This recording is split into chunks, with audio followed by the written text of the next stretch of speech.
You can lock it in on her. Stop. No, we want to get you two. You're the veteran. You're the reason we got in all this trouble in the first place. But I would have given up on the process had you not been here, because it was very frustrating. Oh, good. Let's right. get into that. Are we ready? I'm Marge Kilkelly and live here in Dresden, Maine. Joe Murray, Dresden, Maine. I bought the property in 1984, and then Marge came into my life and she wanted a farm. Everything we do here is to value add to the property. So then we expanded the kitchen and built barns, and now we have goats and poultry and pigs for local market, which is wonderful.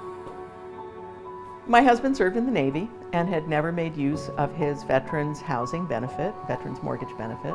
And in 2019, when the rates were going down, we thought, well, this is a great opportunity to make use of that benefit that he'd earned and reduce the interest on our mortgage and get some work done that we wanted to get done.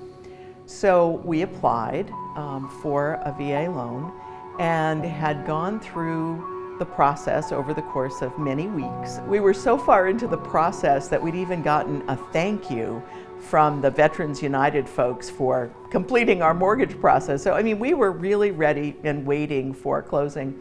And the appraiser came. And the appraiser was challenging at best. He just didn't seem to be very careful about the work that he was doing. And he left, and we waited for the appraisal report. And when it came in, it was for $180,000. Our house and land, 6 acres of land, 700 feet of water frontage here in the middle of Maine.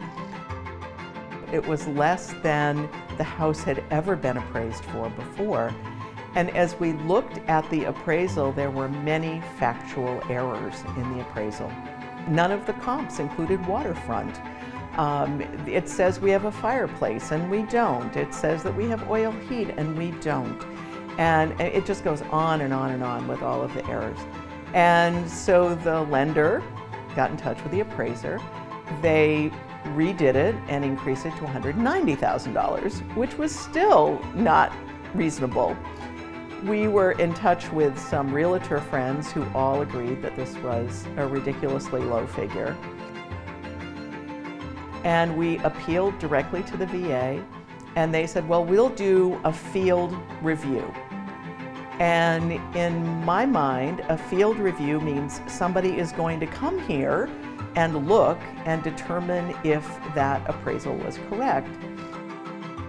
So we then get another email from the VA saying, well, we've done a review and we've looked at your additional information you've submitted and we're not changing anything. And I emailed them back and said, but I thought you were going to do a review. Well, we did. We don't come into the house, we do a drive-by. Well, you can't drive by our house and see it unless you come in the driveway, because we are tucked off into the woods. We didn't know what to do. I did a Google search and I found VAREP.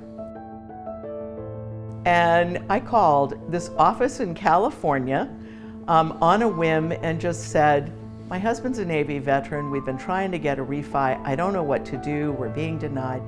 And I still have the email that I got back from Son, who is the person that founded VAREP, who said, here's my cell phone number, call me. It was, but it was the first time that anybody cared about what was going on with us, and they were great.